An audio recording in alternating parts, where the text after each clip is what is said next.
Alright, we're off on the start straight. This is a nice wide open start straight. It's 8 meters wide, and yeah, the guys are going to be flat out along here. It's always an awesome spectacle to stand and watch the guys come flying past in the first lap. The sprint is amazing.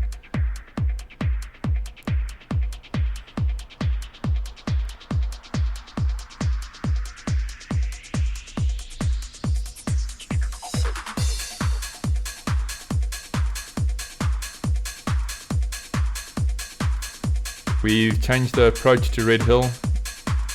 Last year we went around this tree, the small tree on the right hand side. This year we're going around it on the left hand side. This year we're going around it on the right hand side. It gives you a better approach to this hill, so the bottleneck shouldn't be that bad, but you certainly want to be towards the front of the group coming into this little bit of single track here. It is wide enough to ride 2 or 3 abreast though.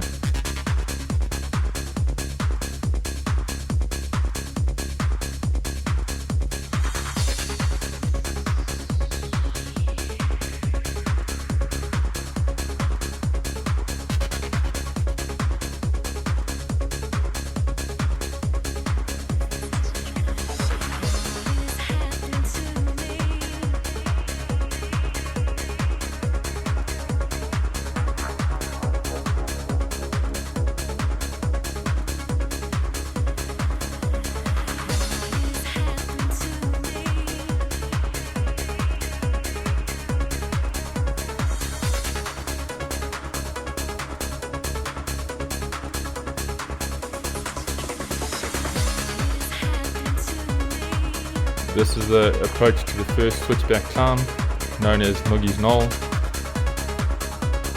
Once again, you're going to want to be in a good position here. It's quite a tight turn, so there's going to be quite a bit of pushing and shoving, a bit of bottleneck. That's only really for the first lap that there's going to be a problem. From then on it should be fine.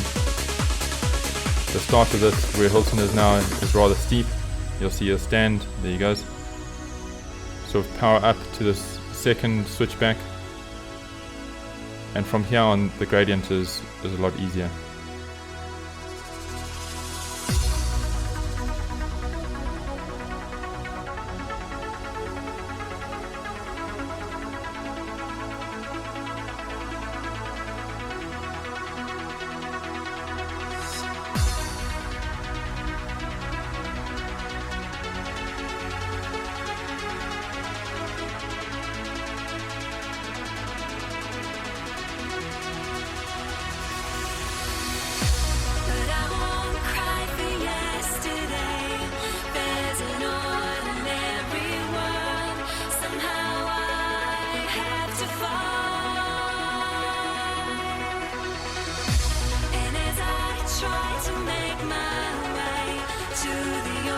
This track is wide enough to overtake.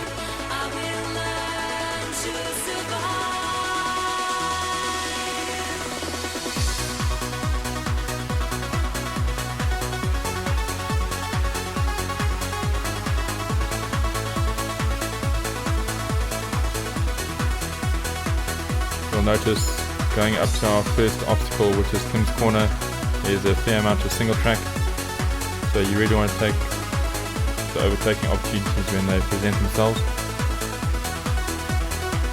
Here we pop out into a road only for 50 meters or so, but this would be a good place to overtake if you can.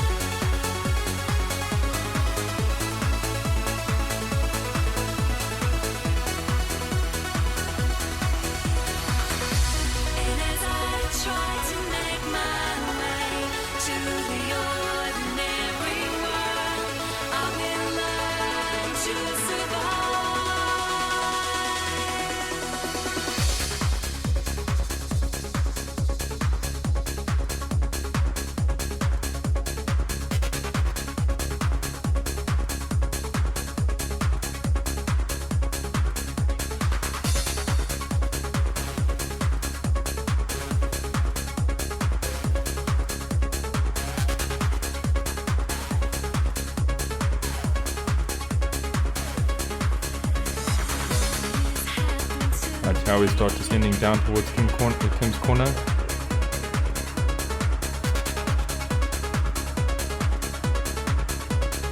Right, Kim's Corner is a rocky shell outcrop. There's nothing too technical about it, just be careful you don't get a pinch flat on the sharp edges of the shale.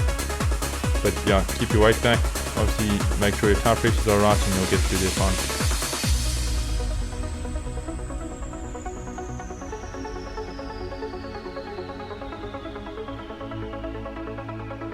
This is one of the best overtaking opportunities on the first loop. It's nice and flat. It's also about 300 meters in length, so it gives you a good opportunity to get past here.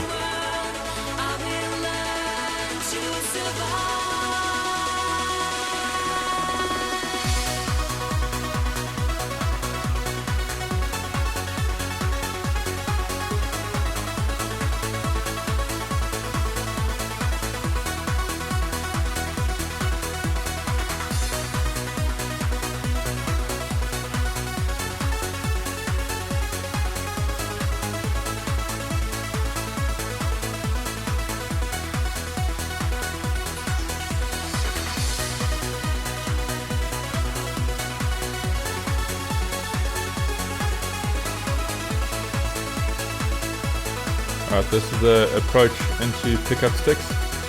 We got a bit of single track with some roots and stumps.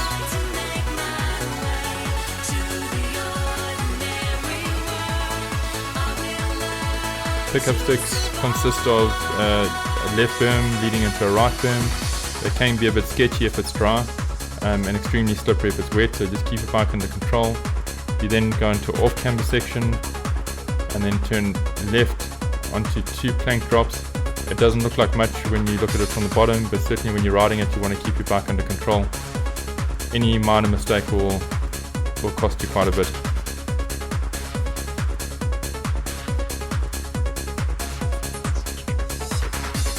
From pickup 6 down to rapid rocks, which is the next obstacle, is some awesome single track like you can see at the moment, fast and flowing. Obviously you want to make sure your bar ends or the end of your bar stay away from the trees.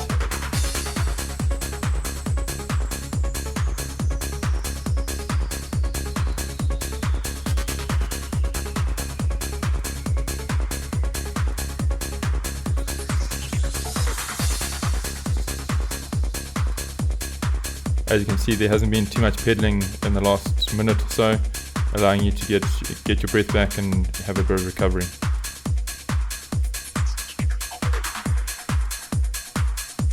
Alright, Rapid Rocks has been made twice the size as what it was last year. It's twice the width.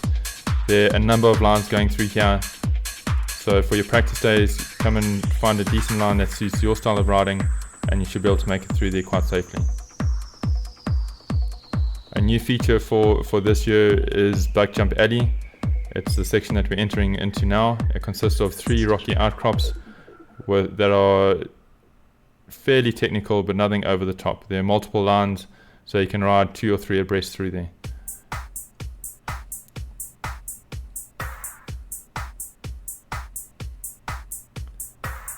This is pretty much the halfway point for the track. We're coming up to the first feed zone.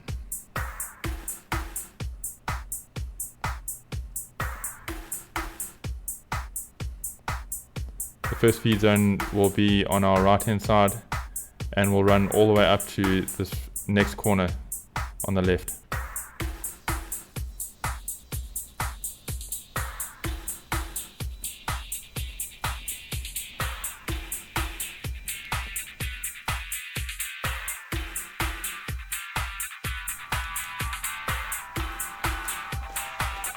Alright, so we come out the first feed zone and we go straight into the first big climb of the second loop.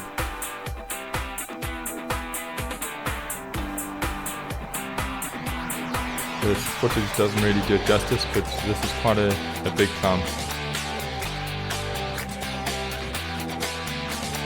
It's a good opportunity to overtake, especially if you've got your climbing legs.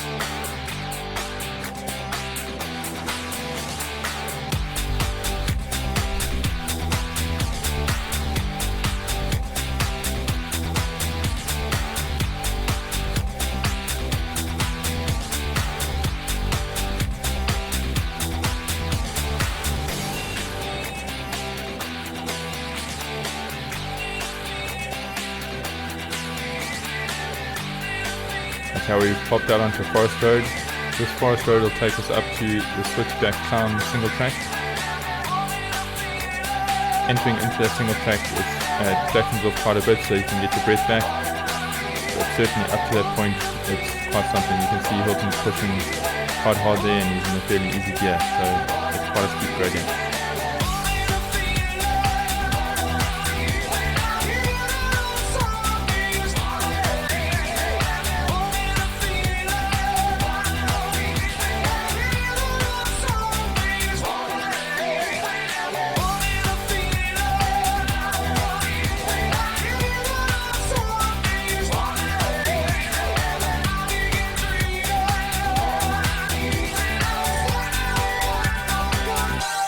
A bit of a dip into switchback single track.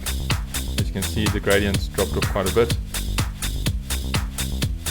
and it stays like this for approximately 250 meters, and then we'll go into a couple of switchbacks. The switchbacks are fairly steep and you need to power around them and obviously keep your balance.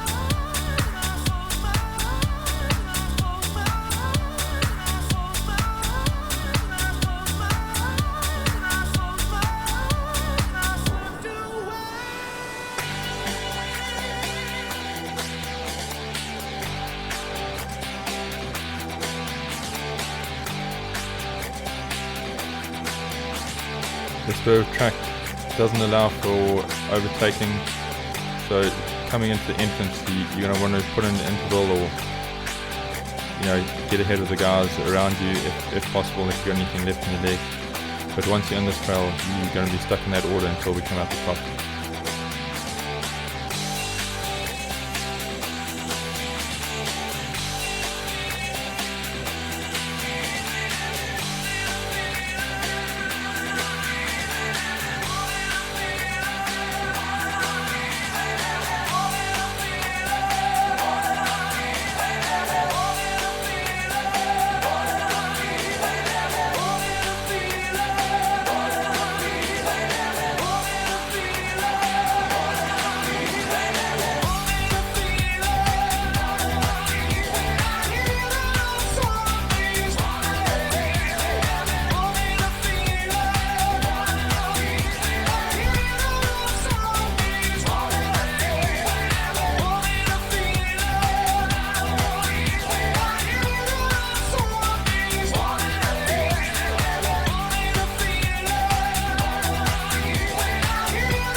Right, we pop out onto another forest track.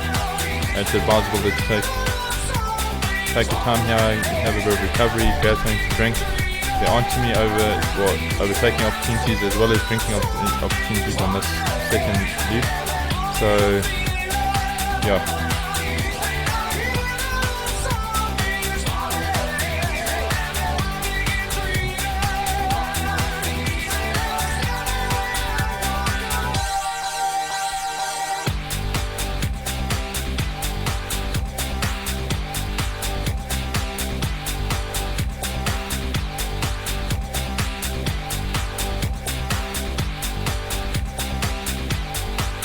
Coming up to one of the most well-known parts of the track, which is the amphitheatre. It consists of a couple of rocky drops, berms, and a combination of technical features just to keep things interesting.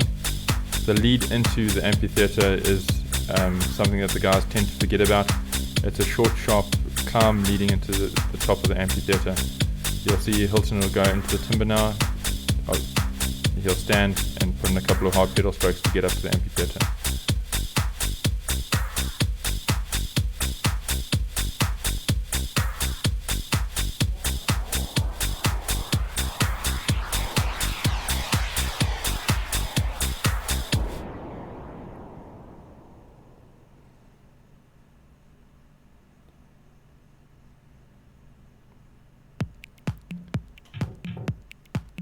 Alright, here we are. This is the start of the amphitheatre.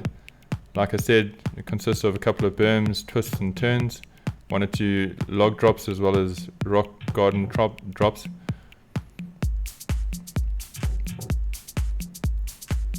This is the highest point on the second lap. So from here on down to Sharkers Playground is a good opportunity to get your breath back and recover.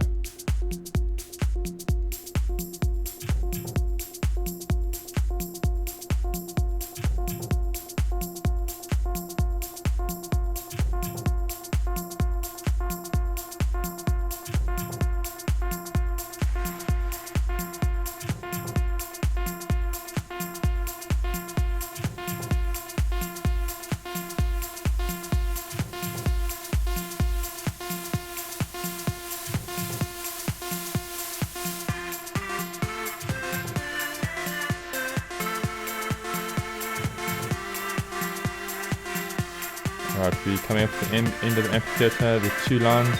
Hilton's just gone off the A line, which is a drop into a hip jump. I'm taking the B line. Nothing too technical, a bit of a drop at the end. Obviously the A line throws you out with a lot more momentum into this climb.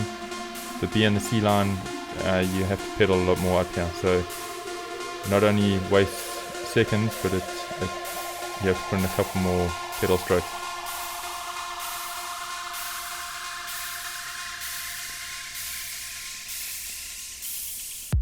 This next section is Sharkers Playground. It consists of a couple of logs that sort of partially spiral down. At the moment it's rather easy because it's been filled in with sand, but obviously that sand's going to be taken out and it's going to be a lot more technical for the race. So come spend some time there, get to know your lines. The left line is the most common line, it's sort of off the edge of the logs. If you go further right, it becomes a lot more taxing on your bike and your body. It doesn't flow that nicely, so spend some time there, have a chat to the guys and find the best line that suits you.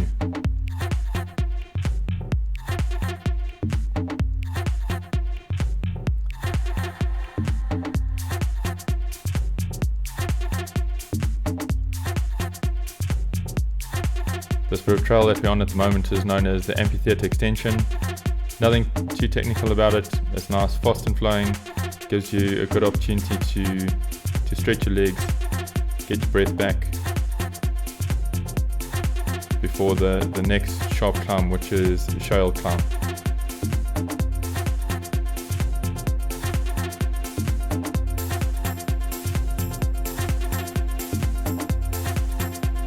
Alright, at this point you're going to want to check and make sure you're in the right gear.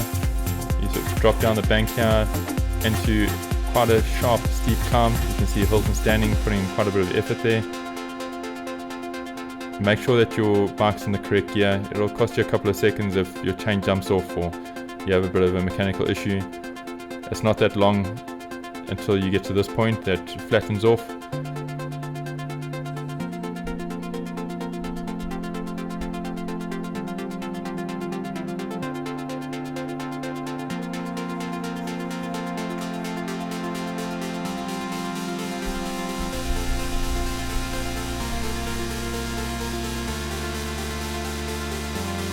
This section that we're on at the moment is quite a key section on the last lap.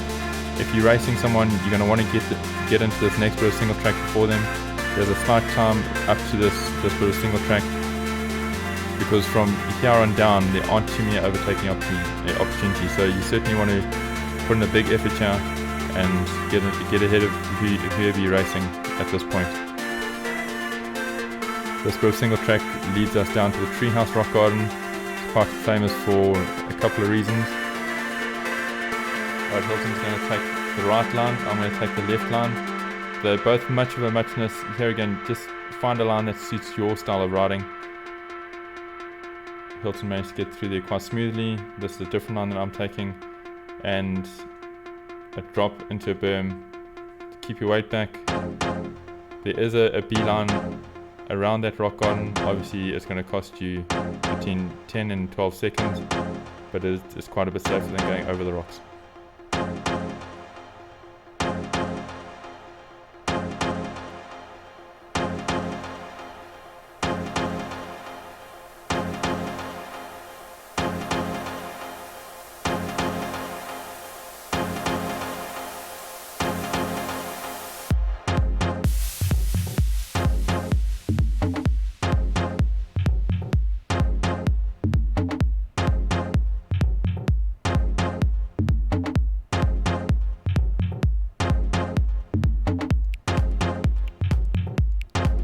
I've gotten to this point has been descending sort of trail. It's nice, fast and flowing, nothing too technical. We lead into the top of a corkscrew. Consists of a couple of nice flowing tight turns with a couple of rocks at the bottom, but nothing too serious.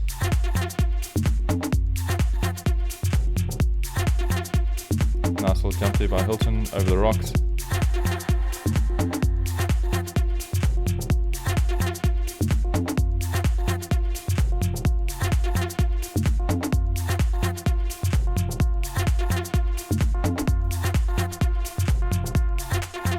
Alright, now we drop down onto the start finish straight.